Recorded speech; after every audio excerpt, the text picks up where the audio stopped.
Hey guys, what's up? This is John with Balcony DAO. I am here at the Avalanche Summit in Barcelona with my new buddy, Dan Thomson. Dan Thomson is with InsurAce, and he is going to take us through his product, which I think we're also going to use because it's very helpful in the insuring of stablecoins, which is a crucial part of the Balcony DAO investment schema. And so, Dan, welcome to Balcony and Shill. I'll tell you the rules of the game. You tell us a little bit about what you're doing. We talk a little bit. I try to see how it fits into what we're doing at Balcony DAO, which is a real estate-backed NFT project. And then, of course, you get to shill your way through the show and shill your goods, as it were. So tell us. All over it. What is InsurAce? Sure. Well, thanks for having me, first of all. It's always good fun to do these things and get away from the craziness of the conference. So InsurAce is a DeFi insurance protocol. We're built originally on Ethereum, but also deployed on Binance, Polygon, Avalanche, with 3 other deployments coming up: Harmony, Phantom, and Near Protocol. Essentially, a DeFi insurance protocol protects users' assets that are staked into different yield farms or yield-generating protocols against smart contract hacks, bugs, vulnerabilities in general, as well as other types of insurance like stablecoin depegs, and we have an IDO risk insurance coverage as well. Plus, upcoming, we have things like rug pull insurance and NFT insurance. Wow, amazing. So essentially, any DeFi product that exists, you guys can write a policy for right now. Are there any holes in that? Yeah, so it's difficult because obviously there's some things more in DeFi that are more objective. Like a smart contract hack is actually something that's relatively transparent and easy to see that it's happened. And generally the communities of these protocols will say, look, there's been a hack and it will be verified by the protocol or independently verified by the Web3 community. And other things that are slightly, heavily subjective. So like a private key loss, for example, in a phishing scam, it's not really very insurable right now because, there's no difference between, on chain, there's no difference between, say, someone actually phishing and hacking your account or you do it yourself. Me giving you my private keys and saying, oh, sorry, someone stole all my funds. Yep. So there are some things that are more what we call objective hacks and objective incidents, and there are more subjective ones. We are working on fixing a solution for subjective ones, which we can talk about a bit later. But the objective ones are what we focus on. So stablecoin depegs over a 10-day average period, or smart contract hacks and vulnerabilities bugs. There are some exemptions with this. So say it's, for example, Oracle failure, which causes loss of funds because of automatic exiting positions or other eventualities because of that. Because the actual smart contract itself doesn't have a problem, it's the Oracle that's maybe caused the bug, and that might be independent to the protocol. So that can actually be an exemption that is quite common. So why don't the oracles insure with you? And so that the oracle can indemnify the protocol and the protocol can indemnify the oracle. Each has insurance policies, defend first, and now you have a complete all-encompassing product. Yep, you're right, but then we're back to the subjective nature of some claims, because Oracle failure could be one of many, many things, and it's very hard to prove that there's actually, they're usually not connected to an end user's losses. There is a product we're developing, which is a full protocol cover, which includes things like UI, UX hacks, Oracle failures, and pretty much anything to do with the protocol. But the pricing mechanism becomes difficult because every protocol is different, every Oracle is different, and it's just trying to understand the best way to do that in a way that's manageable for us in terms of pricing, capacity, and also just being able to track the progress of these products. We know how fast crypto evolves, so to be able to stay up to date with already 125 different protocols, if we're trying to keep up to date with them, plus the oracles they use, their UI, everything to do with their protocol and their website, it becomes quite a big management of data for us to keep the risk assessments up to date. That brings me to the next question: is what do you cost? What does it cost for me to be de-risked against being hacked and depegging against those stables? Sure. Yeah, I mean, you're looking at an industry that's at the end of last year was something like $300 billion of DeFi locked into value into protocols, right? Last year there was 2.6 billion worth of hacks. So there is demand for this, and smarter investors, sensible investors, and people who are managing other people's money, so in a very similar way, are looking to purchase this insurance to mitigate that risk of losing their money. So yeah, taking the Anchor example, you take your UST, you lock it into Anchor, you're getting a 20%, 19-20%. You would then come to us for a smart contract vulnerability risk, which is about 2.5% cost. So you'd still be netting about 16-17% on top of that. I'm sorry, 17.5%. Get my numbers right.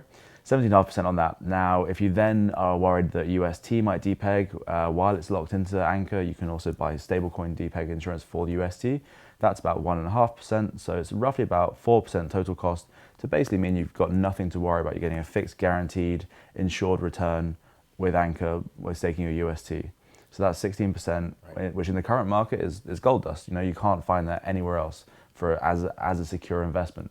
And that's why it's not only an extremely popular product on Terra, it's also an extremely popular insurance product for us. And we can increase our capacity 100 times on that. We'd sell out in a week. It's just that popular.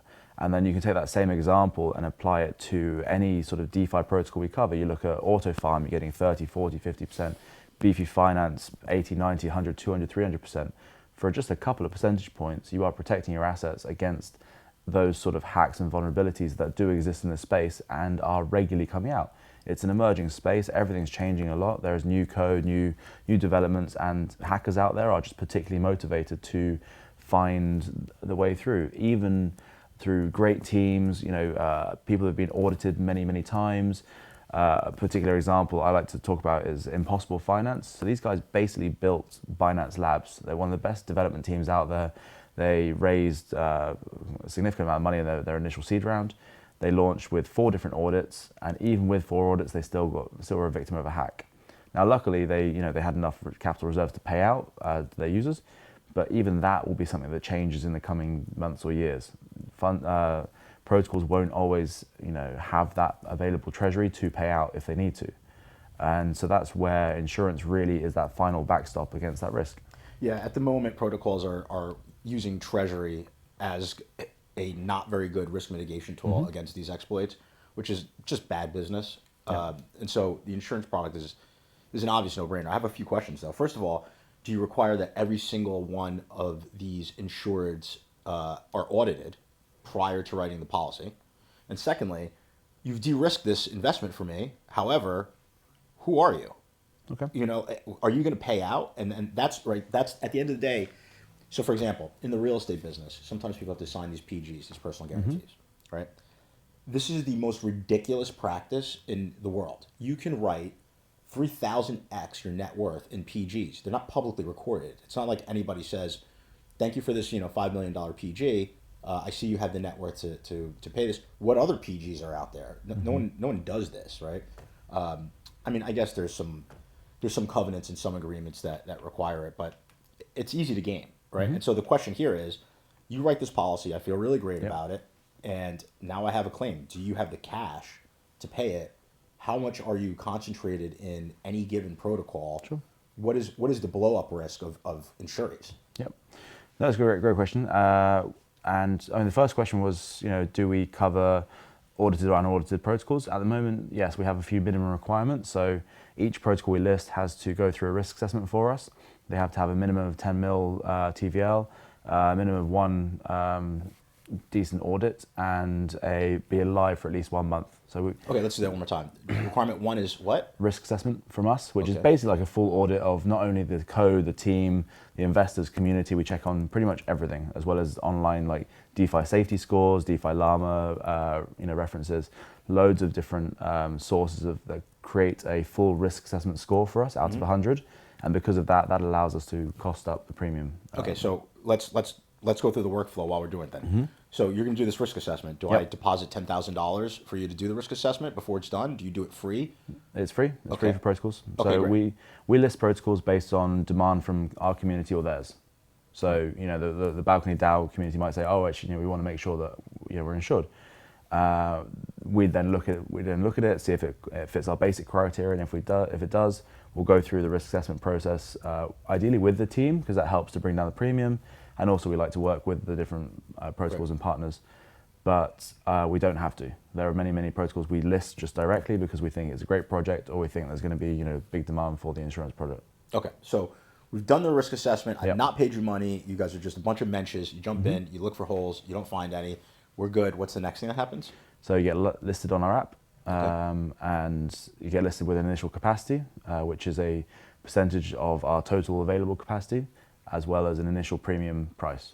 Okay, so I've got a premium price. I've been listed as on your app. So now that this capacity allocation is set, let's say it's 10 odd percent. First question, what is your capacity right now, and how much capacity can you give any given project? Sure. So our capacity is basically built on top of our TVL. So we take our TVL, apply a small multiplier to it of 2.5 times. So you take our 40 million TVL. Where did you get 2.5 times?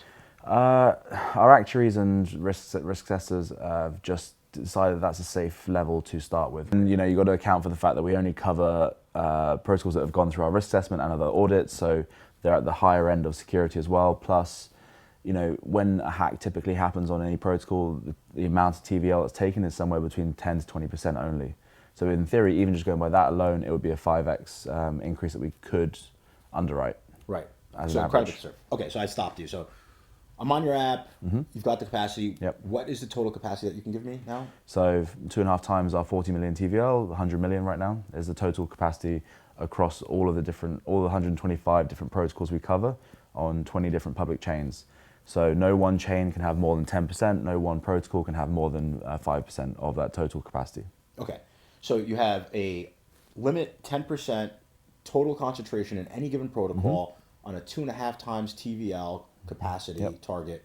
How much capital is in your liquidity pool right now? 40 million. Okay, where'd the 40 million come from? Stakers. So the underwriting is done not by other underwriters, not by other insurance companies, either TradFi or DeFi, but by users who are providing their capital and their assets as underwriting liquidity. In total, I'm going to characterize this overall shill as the don't sweat it shill. Don't sweat it. The we got you shill. Yeah. Yeah. There's something to it. I mean, This is the go to sleep at night shill. It is that. It is not so much that, we're all used to aping into things, right? This crypto, it's fun. Like we love finding new projects, and I myself I'm guilty as anyone. I've been wrecked too many times. So I am. What's I your am, favorite rod? I'm not even going to go into it. It'll be so embarrassing. Dude, I know, it's so sad. So, we've all been through that. We've seen it, and if you haven't, you will. And after that, you are aware of this risk. Funny enough, it might not change your opinion on whether or not you do buy things like insurance. However, as these new funds are coming in, they're looking for fund managers, they're looking for people who've been through this as experts to manage their money.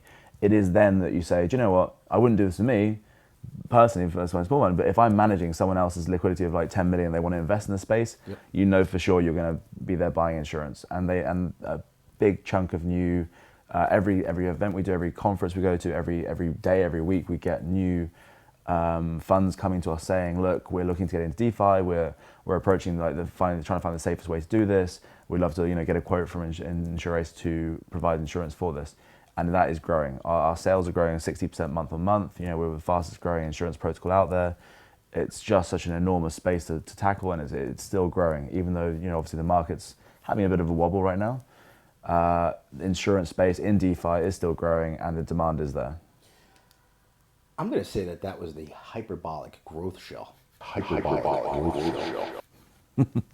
How fast are you growing? 60% month on month. Our growth is doing very, very well, and that's just in sales. Unfortunately, it's 60% for a traditional business, everyone will be like, "Yay, this is amazing," but sometimes because of the way our emissions work for the token right now, ahead of our V2 next month, there is a lot of sell pressure on the token, which because obviously when people are farming the stablecoins or farming with us in our underwriting pools, they're getting paid out on our token, which does create a sell pressure on the token, which means investors and community members are not overly pleased with the performance of that. But that said, with our V2, we're bringing in mechanisms like buyback and redistribution. Yep. We're bringing in discounts for token holders, payments with the tokens.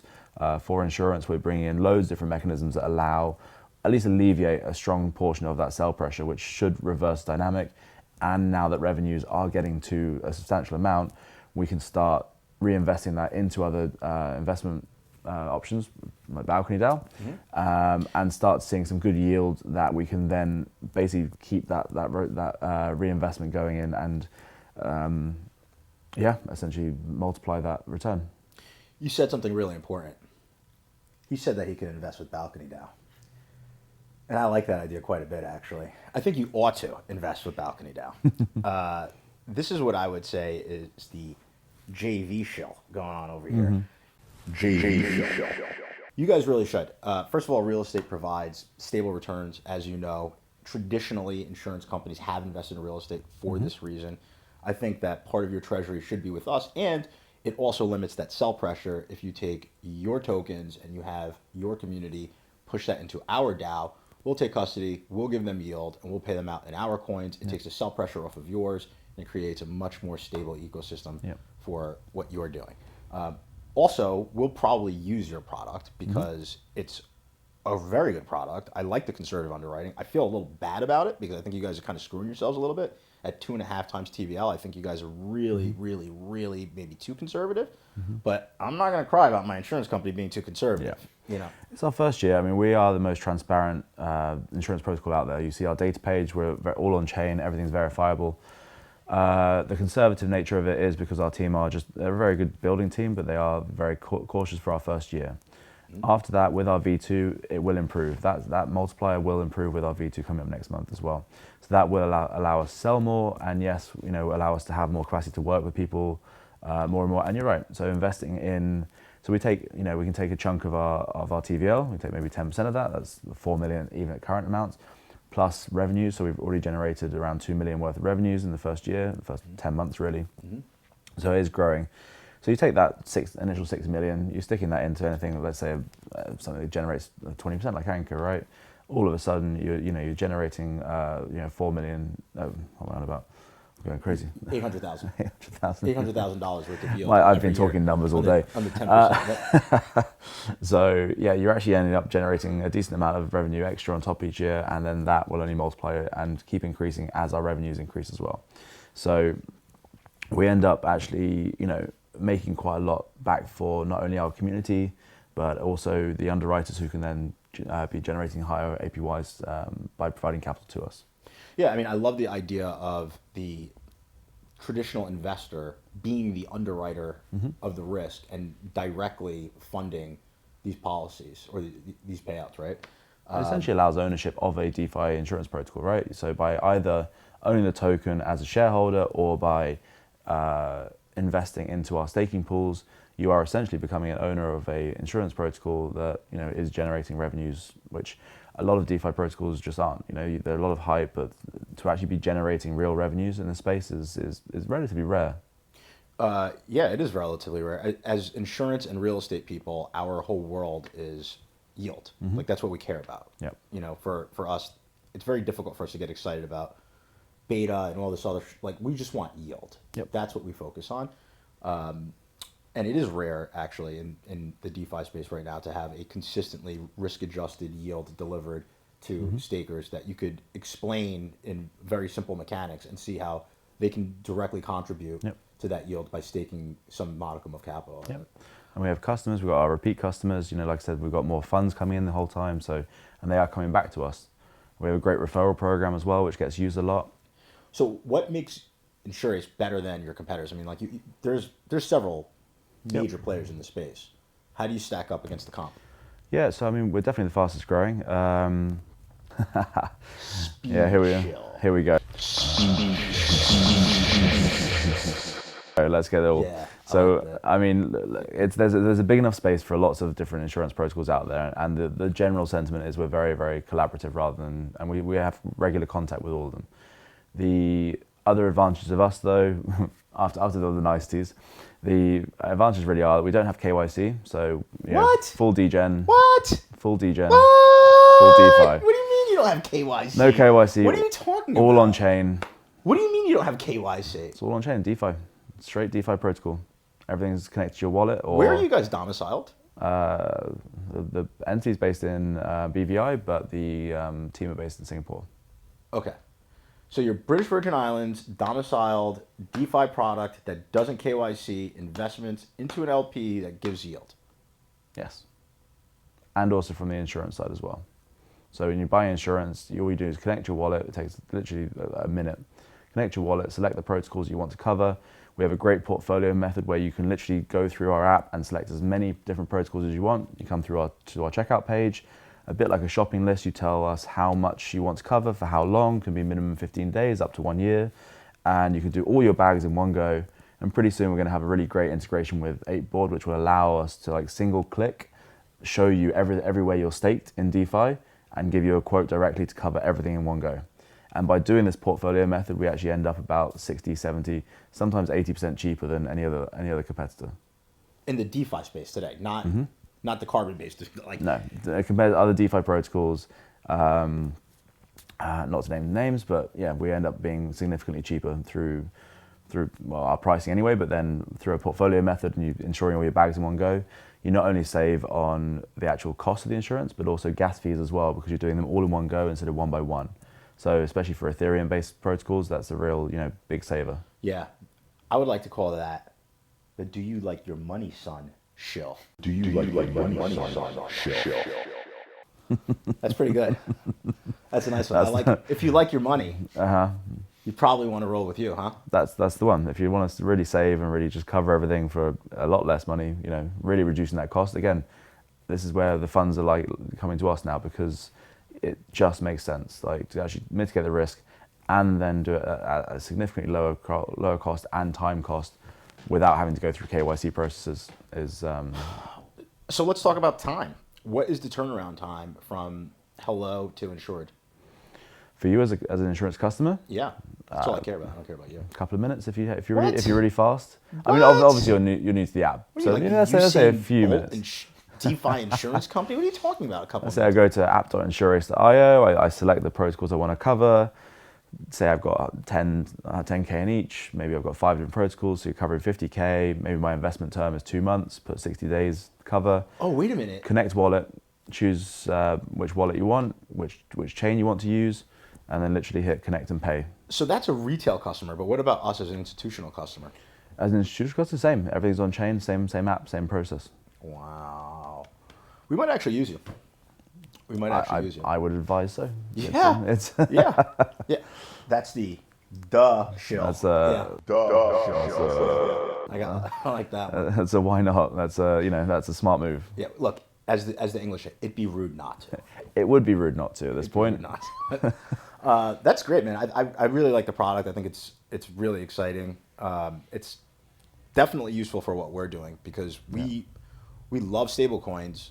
We don't like depegging, and we don't like hacks and exploits. Yeah. And so This is the space now, right? So you're looking at hacks are a necessary evil of the space. It's a new emerging technology. People are coming up with new concepts, new ideas, new ways of doing things the whole time.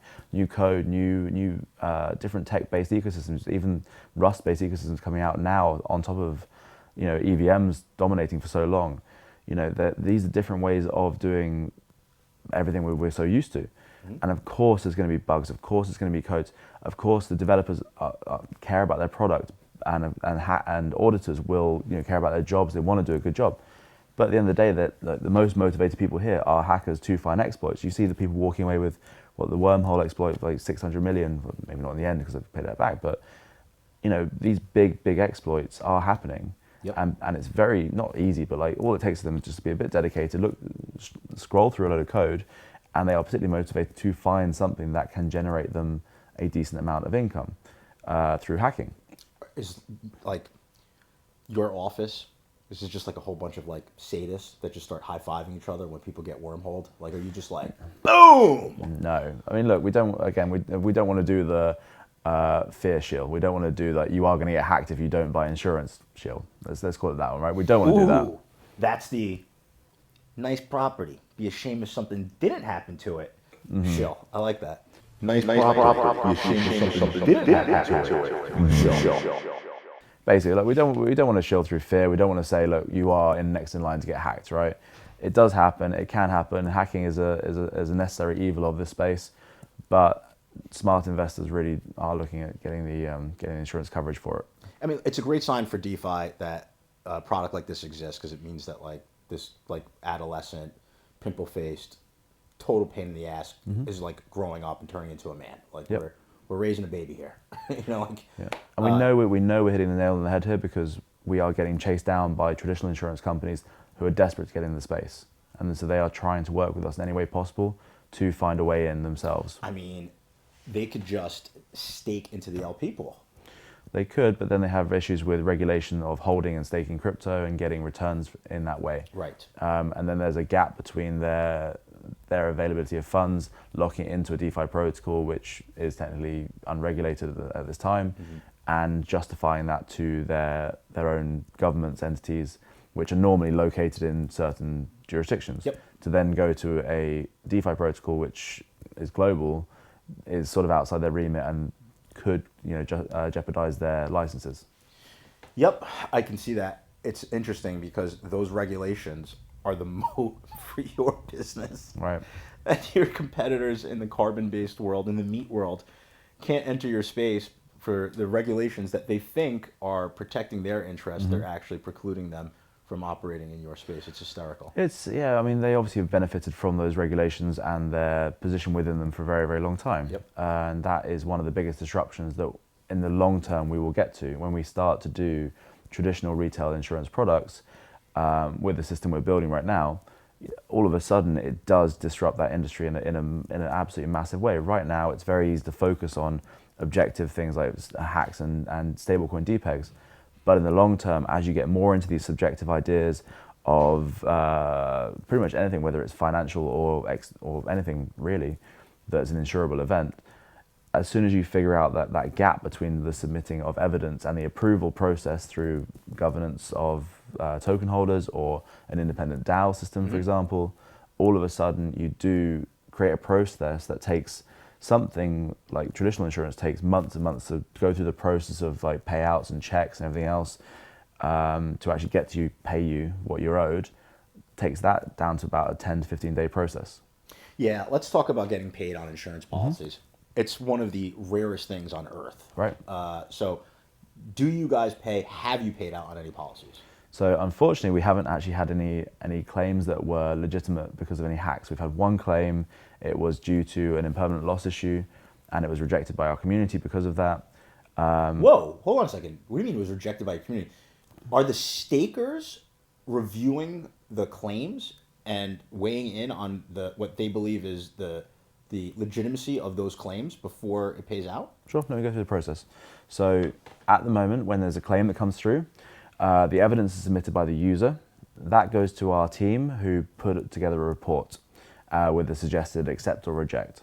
That then goes to our community of insured token holders who stake with us to then cast their vote on whether or not they think it should be accepted or rejected. The winning side will get the rewards and the losing side get nothing. But generally, this whole voting system is tried and tested in the wider DeFi space to give favorable results overall. They're not going to say no to too many protocols that have been hacked because at the same too many users that have been hacked because that kills the project if people are seen to not be getting the right result. At the same time, it's at this objective stage, it's very easy for them to pick the right side. We also have a secondary backstop just in case. So say you think you've been hacked and our community decides no. At the moment, there is a backstop where you can come through an appeals process which goes back to our central team to sort of check, see whether or not it's a legitimate claim and the decision there. And then on top of that, we have a third step, which is an independent DAO, Claros, which is a judiciary DAO, which will take all the evidence that's submitted, take the results so far, submit it to their DAO for an independent vote with no conflict of interest from the app. So, wow, so Claros is acting as sort of like the arbitration for you guys. Yeah. Wow, so interesting. And ironically, that sort of 2 DAO system is actually the first step towards creating a longer term product that actually can do more subjective issues, because as soon as you get a judiciary DAO of peers, and if you do a first vote and a second vote, it does remove a lot of the subjectivity that you would have otherwise. Right, and you have a spectrum of payment instead of a binary, and now you can actually triangulate that, not unlike our court systems where, if you suffer an injury or something and you have a workman's comp claim or whatever the case may be. But we're talking days, weeks, months, not years. or decades. You and the speed. You're so speedy. So it's got to be. It's So deep. fast. It's crypto, right? Yeah, super fast. So 10 days? Turnaround? 10 days is the turnaround for our claims on smart contract hacks and stablecoin depegs. Because our stakers have the minimum withdrawal period is 15 days. So we have up to 15 days to make payouts, because otherwise we would have a run on our TVL, and in the event of in the event of a black swan event where, say, I don't know, 10 different protocols got hacked at maximum capacity and fully got hacked, and every single wallet that we had cover for was also hacked in the hack, which means it would take up a huge chunk of our TVL, and therefore would affect stakers' funds. So we have to be able to get through that process in a time that is shorter than they can withdraw the funds. Yep. Now, so that doesn't So they're mean committed to paying out. it's all written in the code, right? Yeah, I mean, look, they're supposed to be, right? Like if you're an ethical person who's staking into this product, You have to understand the risks. you have to embrace the risk. It's not even understand it. It's your job to pay out, Yep. right? And get paid otherwise. That's the game, It's like, if people aren't signed up for that, then it doesn't work. I think that the 10-day review and payout period against a 15-day redemption period is an elegant solution, provided you guys can get through all of that in 10 days. Yeah, generally, I mean, if the evidence is submitted and we have all the information there, then it's a very quick, clean, easy process. And even when it comes to the voting, no single wallet address, no single entity can actually have too much of the vote. So it does stop any sort of like centralization issues, even from voters. Wow, dude, that has been a pretty informative and fascinating dive into your business. That's great. How long have you been working with this company? So InsurAce was sort of conceived September 2020, so it's about a year and a half old. As a conception, it launched mainnet April last year, so just coming up on 1 year. So it's been 11 months since we launched our mainnet. I joined just before that, so I've been with InsurAce for just under a year. Wow, phenomenal. Crazy times. Crazy times. You enjoying it? Yeah, it's great fun. Yeah, it's a good time. It's interesting. I mean, it's fascinating. We get to work with some great protocols. We get to meet some great teams. I get all the alpha coming my way, which is great. Hear about some great new projects coming through. I'm going to whisper in your ear so nobody turn off the cameras. We're going to get you back for all those rugs. Right, that's it. Yeah, the rugs are all my fault. Sorry, I'm Sifu. I've been hiding in plain sight this entire time. So yeah, it's a fascinating space. It's great to be providing some sort of protection for users out there, and it really is a necessary thing in this space. And we are really, and the tech guys we have are some of the best people I've ever worked with. They are the fastest builders I've come across. They just get things done. They make my job impossible, trying to get things like actually announced in time, because at the moment we're smashing out about 3 partnerships a week. We've got a different product release every week or two, with big developments and announcements that I can't even talk about yet, and they're just like they're only around the corner. You can't give alpha to the people. You can't give alpha to the people. Give the people some alpha. Don't leave here without giving them some alpha. You've been rugged. You've been decimated by this industry. Give back. Don't do that. All right. The one we can give back is that our V2 next month does solve a lot of issues. It takes everything we've learned and improves on that. And it really does become the leading insurance solution out there for DeFi. Increases our capacity, increases our growth, really alleviates sell pressure on our token, allows users who are token holders to get more use out of their token, including better returns on staking, discounts on insurance. We are borrowing against it as well, so we're launching a VE version of our token as well to be able to borrow, which we can then stake in other partners' protocols as well. So that allows people to get the maximum amount of value out of the Insure token that it doesn't currently have. Just to be some of it. Go get your checkbook show right there. Fire up that MetaMask, kids.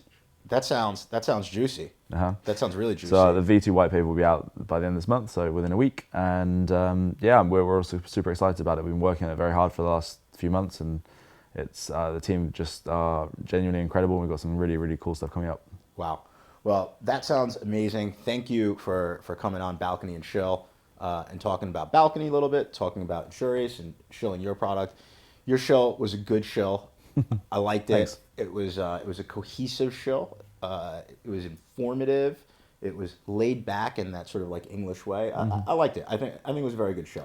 very, very dull and dreary. Just get through the insurance, but in a fun and energetic way, right? Yeah. And with a soothing British accent that makes you feel comfortable. It does make me feel comfortable. It also makes me feel a little stupid, but I enjoy it. I don't know about I that. don't know. Some people say that my British accent is not so refined sounding. I have a little bit of a different sound, a little different. That's all right. Next time I try and pull out an American accent, it just doesn't work either. So we're okay. We'll stick to our own ones, right? We'll stick to our own ones. I'm gonna stick to mine. Stick to yours. Listen, thank you for coming down. Appreciate it. I'm going to actually take a dive and see if you guys will insure us. Yeah, please do. For our product. We're gonna really take a hard look at it. You're gonna have to increase your TVL substantially, though. I'm not joking. That's why we're working with different reinsurers. We're aiming to. There are lots of regulatory issues, but the big aim now is to work with either traditional insurers or other DAOs with particularly large treasuries to allow them to essentially get some sort of revenue share that allows us to increase our capacity through the provision of either credit notes or reinsurance through one of 10 different avenues we're exploring. And that should take our TVL, or at least the equivalent capacity, up from roughly around, like I said, 100 mil right now, up to at least 1.2 bill. Yeah, that's a start. You guys should have probably half a bill in TVL or a bill in TVL. Just off the multiplier, right? But these extra, is essentially giving us this extra capacity, not directly in the form of TVL, but in the equivalent form, because they're getting a revenue share instead of staking returns. And through that, we take 10 different companies we work with, companies or protocols or traditional insurers, for about 50 million each. 10 of those, 500 mil. Then you apply the 2.5 multiplier or more if we get to that as well. Mm-hmm. And all of a sudden that capacity does dramatically increase and we can sell a lot more insurance. Last question. Yeah. Before we go. Who the hell are your founders? Are they insurance guys?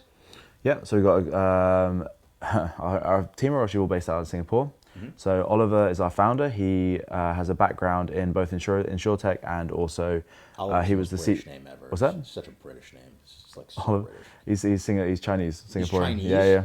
What's he doing with the British name? Whatever. So Oliver, the Chinese guy in Singapore. Tell us about him. He was CTO at one of essentially Asia's largest FTX exchanges, and so he's got a great background in financial technology and insurance, and then mixed with the other tech guys who are very, very qualified, extremely good Web3 builders, and a team of expert insurance advisors and actuaries on our team. So that combined means we're building great products that solve real issues here, and they're extremely fast at bringing out new products. So yeah, you could probably fire the actuaries. I mean, like, what are they actually? Like, no, they understand. No, there's a really. I mean, you're talking about a business that's 30 seconds old. It's true, but you have to apply some of the traditional insurance methodology and algorithms to some of these new concepts, new ideas, and it does work. And so we're building genuine products that, because also if we do need to go down the reinsurance route through traditional insurance, they're going to want to see that this has been done in the right way that they're comfortable with, right?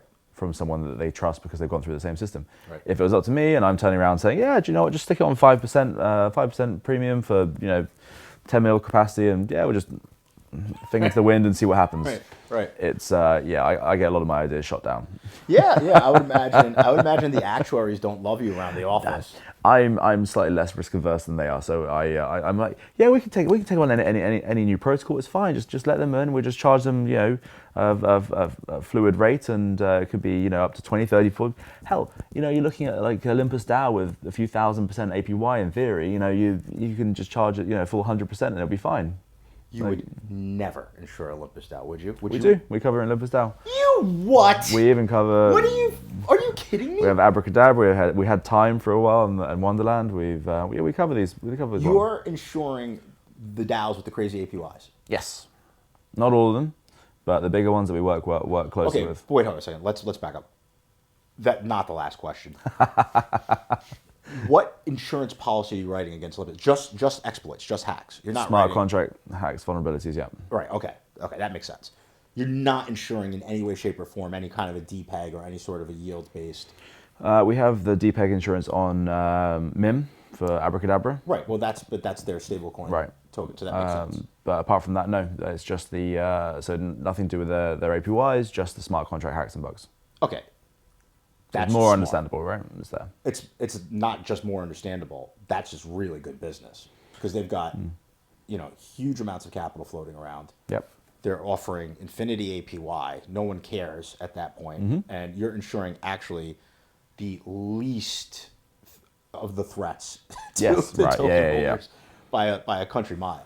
Yeah, there are elements to do Jade or Klima DAO and the other ones as well, but at the moment it's mostly focused around Olympus. Yep. And as they grow as well, and it's we did have Wonderland, like I said, and we actually, again, what I was saying about like community picking up things beforehand. Like we got advised about the Wonderland issues about 2 weeks before everyone else found out. Oh my God, you guys are like Alpha Central. Right, we hear everything first. It's actually pretty great, but even then it wasn't officially what it was, the main reasons. But we got, pointed out a couple of bugs and issues that were there. So we actually froze sales on it at that point, like 2 weeks early, until we did a review, as we would with any protocol. Yep. And then we just kind of sat back and watched the whole thing implode. And we sat back thinking, like, we caught this 2 weeks early, which is great for my personal investment portfolio. But it's, anytime there's a slight mention of something early, I'm like, right, okay, I'm getting out of that one. You know what that was, right? That was a come to Dan for some nice little investment advice. That was the we know things show. We know show. We do know things. That's what we do. We drink and we know things. No. I think that's just me and Tyrion Lannister, right? By the way, you like my sneakers? I just got these. Oh, they're fabulous. Yeah. I traditionally wear all black, so they're very much. I very traditionally colourful. wear all black as well, but I decided to wear a white sweater, And change it multicolored all fuchsia up. socks, and sneakers that are essentially a rainbow at this point. So that's what I'm They're at. fabulous. I'm convinced. I'm going to make some room in my carry-on backpack, and I do the full digital nomad thing. Oh yeah. You mentioned that. So where do you actually live at the moment? Nowhere. Nowhere. Yeah. That's the best place, by the way. Fully decentralized myself. Yeah. I'm leaning towards that direction. I'm not a big fan It's of a very minimalist life. Yeah, there's like nothing I really want in my life. That's it. Maybe these sneakers. Yeah, right. Anytime you walk around, you see things you're like, oh, you know what? Do I sacrifice the ones I've got currently for some new ones, or do I? Or if not, you don't have space for it. Let me just give you a tip, since you've been nice and you've shared Alpha. El Corte Inglés. €100. But the freaking tax in this country, $1.25 when I walked out the door. What the fuck, man? Crazy. 25%. What the hell happened? That sounds weird to me, but that's sure. I might have gotten scammed. I was moving fast. I got a pair of sneakers. That doesn't quite sound like Spain. It sounded like 25% sounded even heavy but I was in a rush and I was like, I don't want to have a conversation about taxes. Just claim it back at the airport. You'll be fine. Yeah. I'll probably just buy another pair. I mean, look at these things, man. They're like every single color available on Earth. And the tongue doesn't even have like a top to it. It's just like foam. You see this? Just like foam. Ridiculous. Yeah. We're getting investment alpha, we're getting like safety alpha, and we're getting some fashion alpha as Just well. a little bit of everything. Yeah. Anyway, this has been amazing. I really enjoyed chopping it up with you. It's been a pleasure. I really do like your product. It definitely appeals to my real estate brain. Where can people find you guys? Is it insurance.io? Is that? Yeah, so insurace.io is the main website where you can find most things, and pretty much on most social media as well. So insurace_io for Twitter, Telegram, the same, and then pretty much everything on insurace.io. You find links to everything from there. Where do they find you? Personally, I go on the Vagrant Crypto. It speaks to myself and speaks to what I do and who I am on every channel imaginable. You search Cool. Vagrant Crypto, you're going to find me. Vagrant Crypto, cool. All right. Well, that's been another episode of Balcony and Shill. We had a nice long conversation here that I think was pretty in the weeds. I don't know how often you do this, but we shook out a lot of different ideas there. I'm pretty pleased with that. And I hope everybody at home, if you have a DAO, if you have a protocol, if you are invested in these smart contracts that can fail you, consider using this product. I think it's a good one.